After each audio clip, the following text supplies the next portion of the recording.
जय जगन्नाथ सांग मैंने आपण को आज पणा संक्रांति हार्दिक शुभेच्छा एंड शुभकामना।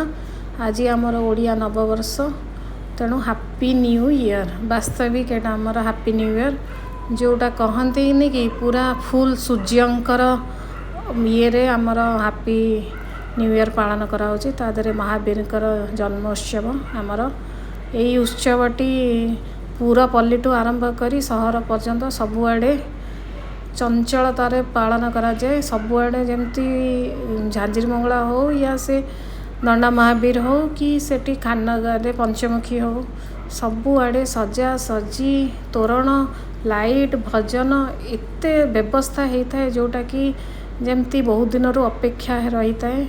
आ ता भितर आमर आंब गछरे आंब मध्य होता है। से देखंतु प्रकृति भी मध्य कहे जे एबे तमे छतु खाइबा आरंभ कर। से भगवान को छतु भोग आरंभ करी ये पूजा माध्यम पणा दे आपर आमर जोटा मेन ब्रेकफास्ट ओडिया मानकर छतु से माने खाती।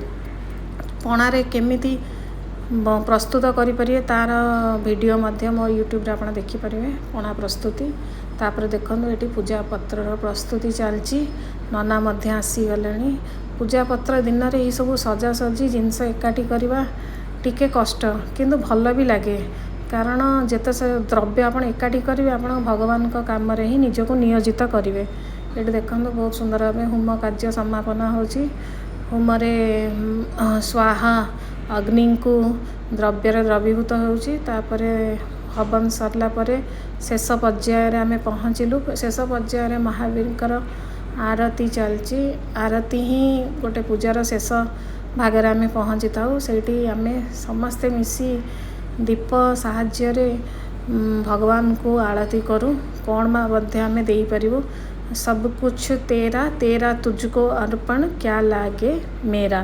तेणु ये पुत्र ए पत्र ए पुष्प ए फल ये सबू प्रकृतिर सबू जिनस आपणकर आमे मात्र निमित्त।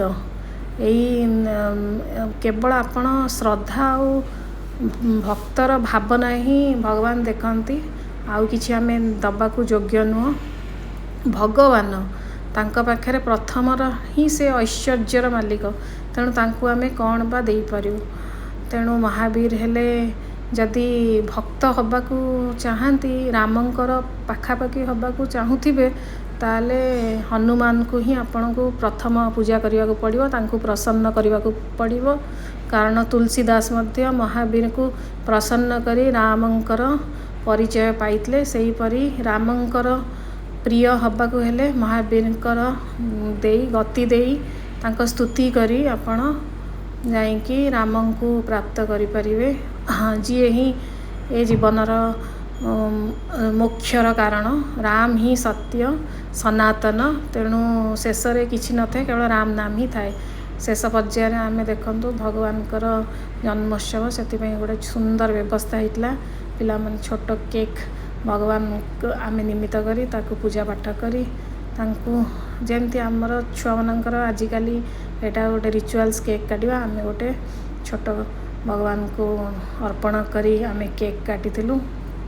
एक्चुअली सबू तो आम खाइबू किंतु भगवान को प्रसाद ही खाइले ताहा बेसी शक्ति दब आ बेसी आमको पोषण भी देव। तेणु प्रथम भगवान को ऑफर कराउची अर्पण कराउची। आपण अनुमति देले ही आपण पाइले तापर आमे से को ग्रहण करिवु। आमे छुआ माने आपणकर शीर्ष रे मोर एतिकी ये अनुरोध बा एतिकी भक्ति समापन करी मो आपण को प्रणाम जनाऊँगी। आपणकर सेवारे मु एमती लगी था। आम द्वारा जहाँ भूल हो ताकू आपण न धरी ताकू निज छोट पिला भी क्षमा करेंगे, कारण आम द्वारा निश्चय भूल होची। से क्षमा करी आपण केवल ही भक्तर भक्तिटा ही ग्रहण करंतु, भाव ही ग्रहण करंतु। धन्यवाद। नेक्स्ट पणा संक्रांति जाए देखा चाह कथबार्ता। धन्यवाद।